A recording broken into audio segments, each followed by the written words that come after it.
just a hack. It's just an absolute hack. And he gets his ass kicked by his teammates every week. It's just, it's terrible. It's just terrible. Welcome back to Hack City. I'm Joe DeLeone, joined by my former teammate, former roommate from the University of Rhode Island, Mr. Sean Anderson. Today, we're going to be recapping the two big games that have national implications on them. I'm talking about SLU, Southeastern Louisiana, losing to Eastern Washington, and then Southeastern Missouri falling narrowly in the final seconds against Southern Illinois. The Sock-Lookies are back. We're going to talk about that on this show. Sean, how are we doing this morning? It's always the weekends that you think they're going to be a bad slate of games that turn out to have a really good, exciting, pretty pressure-inducing next week for the slate. So every time that I hear, geez, what am I going to do with my Saturday? The 12 o'clock slate looks bad, and then I don't know if there's anything in FCS, and then, boom, you get a bunch of good games, and it's college football, and you can just sit and be happy. So don't listen to people that are saying that you might need to take this weekend off, because as we keep on learning, and as I keep on teaching myself, there's no Saturday that you can take off. There just isn't. You just have to sit there and watch. Yeah, I think you put that perfectly. Also, I mean, with the way that college football works, there's a pretty good shot that this weekend slate a game for FBS and FCS. We've got a really good FCS slate for week 4. Sac State plays Iowa. That's the one off the top of my head that I know is going to be a big one. There's a really good shot that all these big matchups, that they're all duds. And last week we had a bunch of really good games, and especially that SIU SEMO one. It was hard to get eyes on that one, as it typically is with some of these FCS games. But we had to do what we could to track some of the information on it. But still, good games coming up. Sean, before we get to that, breaking these down, can you just share with our listeners a quick word from BetOnline? Yeah, BetOnline is where you want to go if you want to make some sports wagering. It is the number one source for all your information, odds, lines, spreads. If you feel like getting yelled at by your broadcast partner because he made some money over the weekend through BetOnline, then that's the site that you want to recommend. If you feel like just seeing the worst side of a person because he has $5 on the line, then this is what you need to recommend to them. I'm sorry. You put 10 down. You put 10. Mr. Big Bread over here. Use the code BLEAV. That's BLEAV for 50% off your first deposit. Make sure you do that. Tell your friend to do the same thing, and then you guys can start resenting each other for years. That's what you get to do. That's the type of friendship and camaraderie that you get to develop through BetOnline. So head to the website today, sign up, use the BLEAV code, and get 50% off your initial deposit. BetOnline, where the game starts. You're acting like you're putting down $15,000 bets. You're acting like you're putting down like these. I don't act like that. I don't know. Why I'm betting $10 like now. Most of America is. Okay? Well, why are you getting defensive? Why are you getting defensive? I wasn't shaming. I don't appreciate being called out just because I'm winning. A bet hitting is a bet hitting. Okay, because if I give those picks, if people were following my picks, they'd be hitting 75% of their bets. Start a Discord then. Start your Discord. I think eventually we will start a Hack City Discord. Not for bets though. Just for so Colin can berate people, and then Rack can send all the inappropriate things he wants. By the way, have you seen his new thing? He's trying to get Carmen Electra on the podcast. He has. I know you don't want to talk about it. He has been DMing me, and he asked for my email. Did not give it to him. Because he emailed his Carmen Electra's manager. I don't know how he got Carmen Electra's manager's contact information, but he has been emailing or trying to email her representation. So if he pulls it off, I told him he has to pay for the appearance if there's a charge. But are we going to do this if he somehow gets her on the show? Look, yes, but the recruiting we have zero involvement with. It's baffling to see. Why? I mean, he's passionate. He wants to hear us talk to Carmen Electra. It's his two favorite things. I think we could do a good interview with her. I don't think we would have very good small talk. Hey, your producer reached out to me. No, he's not our producer. Your booking agent. No, he's not that. No, who's just the guy? So who? How did I get here? What led me to here? Mr. Anderson, Mr. DeLeone. Yeah, a guy in Idaho, and he reached out. By the way, with unsolicited. I forgot that it's 7:30 in the morning. The sun just blares in my face for like a solid 20 minutes. So you're going to have to bear with me as I squint through the rest of this episode. Right. Box score takeaways, though, as we do every single week. Wow, this is bad. I don't know if you can see me right now. Yeah. Don't worry. It's just right on my eyeballs. We just talked about Idaho, though. Rough weekend for Chester and Rack, as Idaho, dude, I was all juiced up. They were up 17-0 at half. It looked like it was going to be like a 30-10 route. Like they were completely beating the crap out of him. Giovanni McCoy continues to look really freaking good. And then they just, oh my God, they fell apart in the second half. They blew a 17-0 lead to go 31 unanswered. Ended up losing to Cal 31-17. Almost was an upset. Yeah, Cal remembered how to play football, and Idaho forgot. It's a tough story. We've all seen it. We've all heard it. I just hate when it happens when you have a chance of a really good possible FCS upset. Home Field Apparel released probably one of the coolest Idaho football shirts, and I might have to buy it. I'm not becoming an Idaho fan. You make a lot of money, so you probably can buy it. What is it? I hate you. I hate you. I knew I should have put all of the money in my BetOnline on Rutgers, so then I could have been even more insufferable because I would have doubled it. You suck. There was an FCS upset, and in just a perfectly ironic twist of fate, Troy Taylor leaves to go to Stanford, and he plays Sac State in week 3. Wow, I'm just looking at the monitor, and you get the lighting is so bad. In a sick twist of fate, Sac State pulls out the incredible upset over Stanford. And I know Stanford's a little bit of a reeling program. They still have NFL guys on this team. A lot of people doubted the desire to put Sac State in the top 5 of I can't stop laughing at this. You want to close your shades? Do you have shades? I can't. This one window, there's no shades to close. We messed up.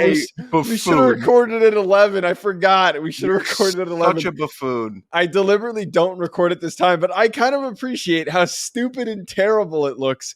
But to finish that point, though, a lot of people question the desire to put Sac State in the top 5, top 10 even. And look, we said this. A lot of their team was coming back. I know important players left. Carson Camp is a really good player. And like most of that coaching staff came back. So they're proving why they deserve to be a top 5 team this year. Yeah, they remain a top 5 team. They're very good, talented on both sides of the ball. They're just a really well-built team. And, Troy Taylor helped construct that. He said, bye-bye. That's fine.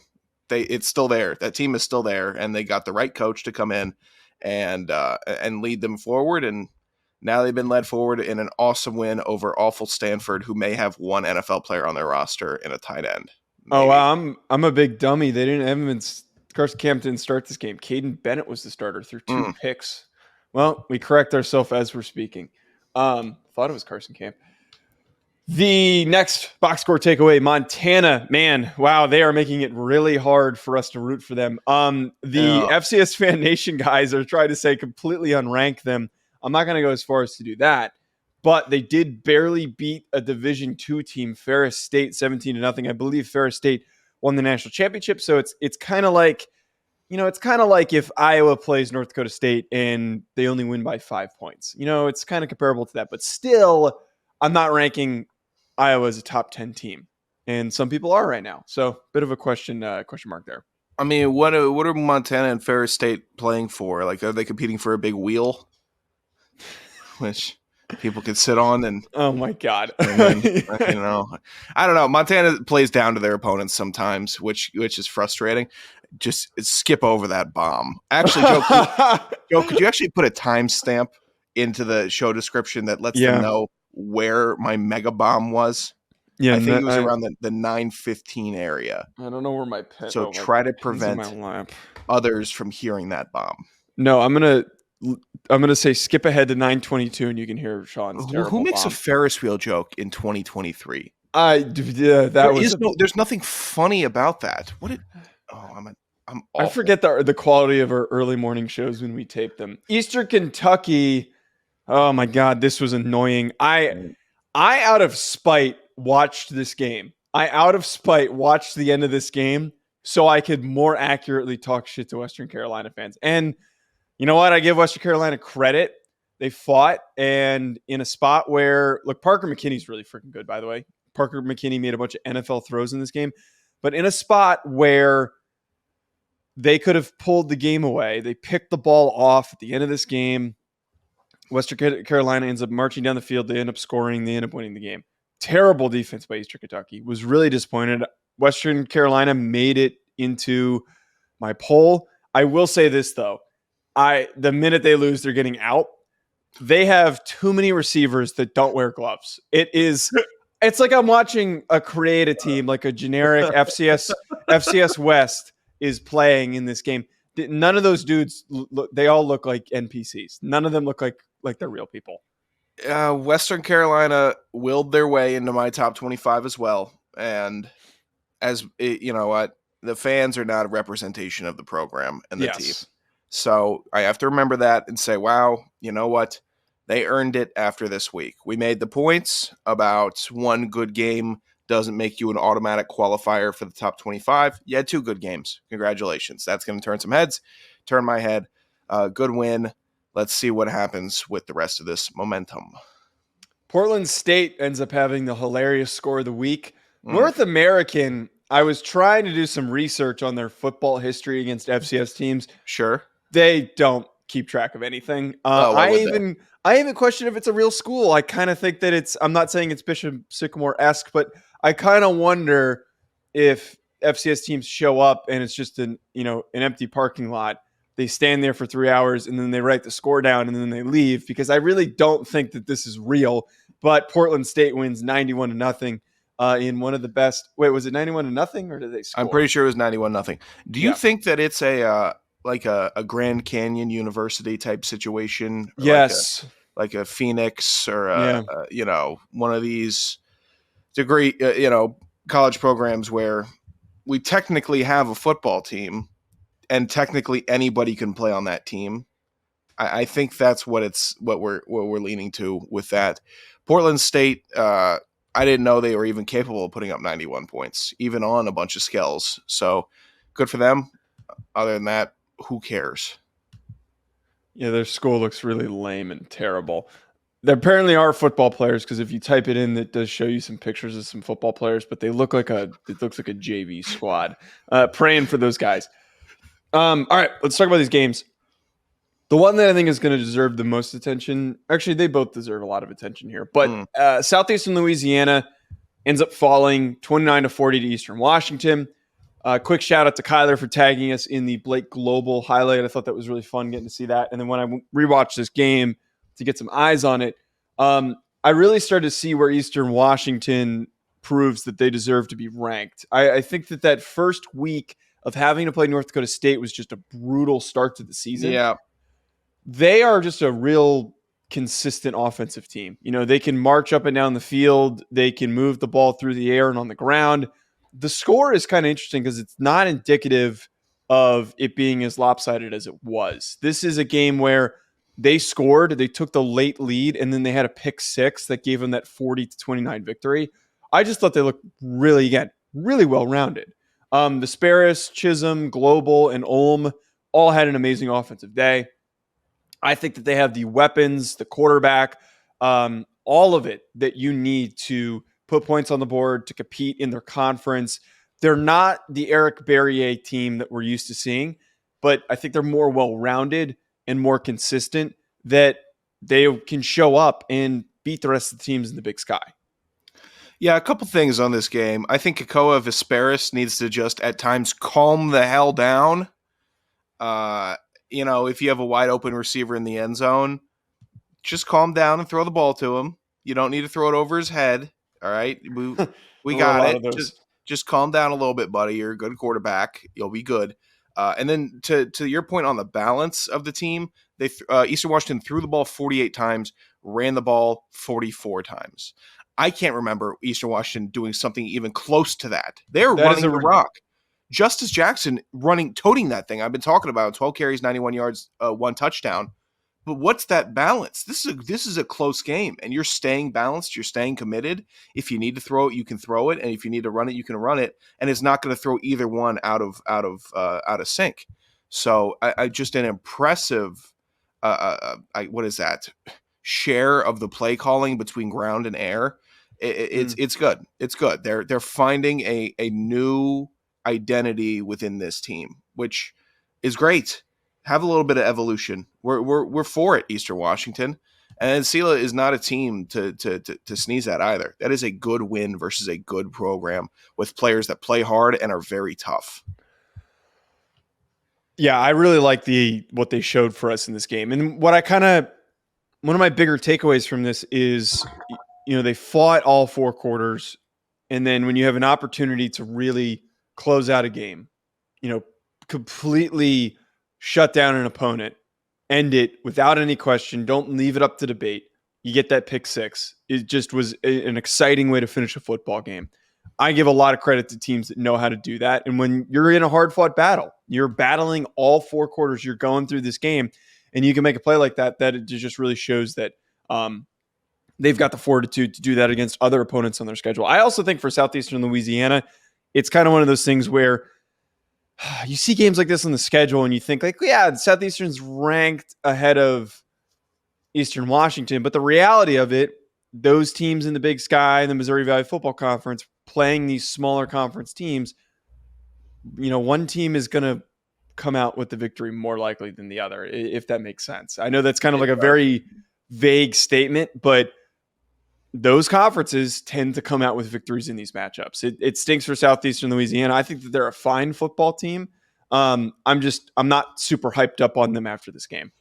No, I wouldn't be because you know what? It is a little bit bleak, but I mean, crazier stuff has happened. You could have a full team turnaround, but starting 0-3, it's tough. It's very tough to start 0-3, and 0-3 in games where you're a good football team, but you just don't have that number in the win column is it is pushing that rock up the hill, and you don't know when you're gonna reach the top. You just don't know. You just got to keep pushing the rock. Southern Illinois versus SEMO. This one ended in just a crazy fashion. SIU 26, SEMO 25. I'm not really shocked by the outcome here that Nick Baker, the wily veteran, the 9th year short king Nick Baker, marches down and leads a game-winning drive. A 9-yard touchdown pass that he threw at the end of this game to Hartrup, definitely mispronouncing that, on a 4th down play with 11 seconds to go. That play for him, again, another defining moment in his career, that he's had a ton of amazing plays. But what was interesting about this is that it was so lopsided in the first half. SIU only had 54 total yards, or Baker rather only had 54 total yards, and he had 2 interceptions. And he turns around and he says, you know what? I'm making mistakes. I'm not helping my team in the way that I need to. I need to put the team on my back if we're going to win this game. And he did exactly that. I think that SIU is going to be in any game because of Nick Baker. Even when he's playing bad, to flip that switch, to make that transition against Paxton De Laurent, who is a fantastic quarterback, who played fine in this game, didn't do anything crazy, played fine. But to do that, to flip that switch, it is just really good proof that I think that SIU deserves to be in that conversation as a top 15 team for the rest of the season as they continue to stack up some wins. Yeah, this game was super lopsided in the first half. SIU down 15, giving up a weird safety, giving up weird plays, and Southeast Missouri State, they're a good team, and I couldn't drop them. I had to execute with this play in my poll, or with this game in my poll, similarly to how I did with Montana State, South Dakota State, because they're 2 teams right in that B level of the FCS, and if they played 10 times, it would be 5-5. So with this weird game, I couldn't drop SEMO that much, but SIU proved a lot. They proved their fortitude. They proved that they can air it out if they need to air it out.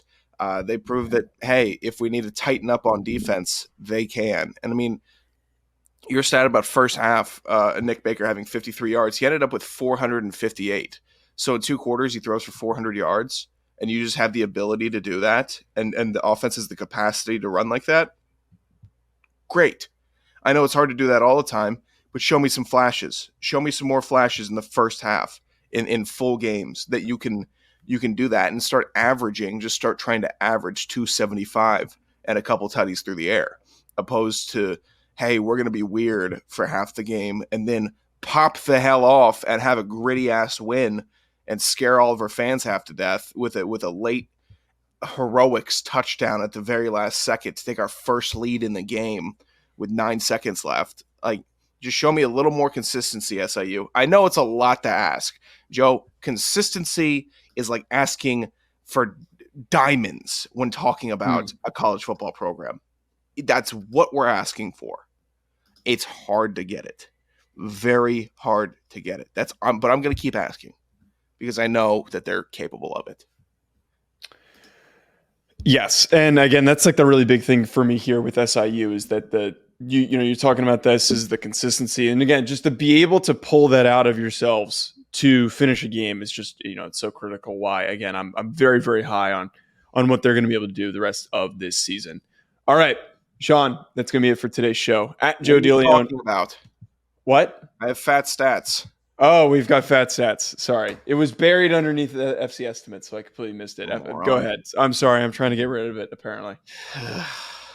Holy Cross, Matthew Saluka, 23 for 30, 275 yards, 4 touchdowns. Wait. Can I chime in really quickly on this, on Matt Saluka?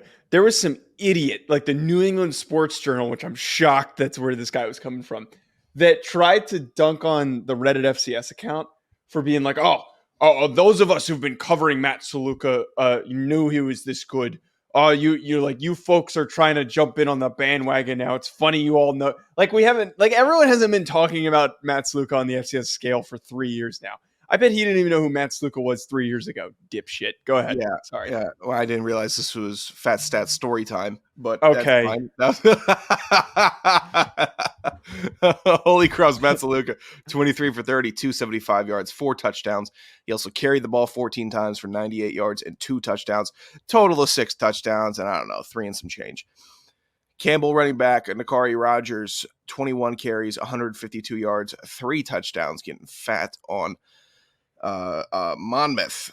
South Dakota State, Mark Gronowski, 18 for 25, 226 yards, 5 touchdowns, and a pick through the air. He also had a rush touchdown, 6 touchdowns total for the Jackrabbit. Central Arkansas running back Shunderick Powell, 18 carries, 218 yards, and 2 touchdowns. Always feels like we get 1 or 2 of these from a Central Arkansas running back a year. Furman, Tyler Huff had a day, 24 for 32, 237 yards. He carried the ball 19 times for 79 yards and had 4 touchdowns on the ground, none through the air. All good, though. UNI wide receiver Sam Schnee, I believe, is second time in a row on this list. 7 catches, 174 yards, 2 touchdowns, averaging a lot per reception. UNH Dylan Loeb, whatever. He makes a lot of catches, and he runs the ball a lot. 33 carries, 180 yards, and a touchdown. He caught it 6 times for 31 yards and a touchdown. Austin P quarterback Mike DeLello, 37 for 46, 441 yards, and 5 touchdowns. The short king we were just talking about, SIU Nick Baker, 37 for 51, 458 yards, 3 touchdowns through the air, 2 picks. UT Martin's Kincaid Dent, 20 for 27, 347 yards, 5 touchdowns, and a rush touchdown. Let's total that up, do some quick math, and that's 6. Cal Poly quarterback Sam Heward. Gee, get better names. 28 for 39, 325, and 6 touchdowns. And to close it out, Lindenwood wide receiver Jeff Caldwell. Good name there. 5 catches, 185 yards, 4 touchdowns. So one more. I mean, that's gotta be it, right? I mean, 5 catches, 4 touchdowns. Nah, mine's Heward. The 6 touchdowns, pretty nuts. Former 5-star. Okay. I'm going with Heward. I'm going with Lindenwood wide receiver Jeff Caldwell, but a lot of very good fat stats out there on the board this week. Very, very good week. Next week's going to be even better. At Joe DeLeone at Sanderson Radio. We'll be back with more. Enjoy the rest of your week.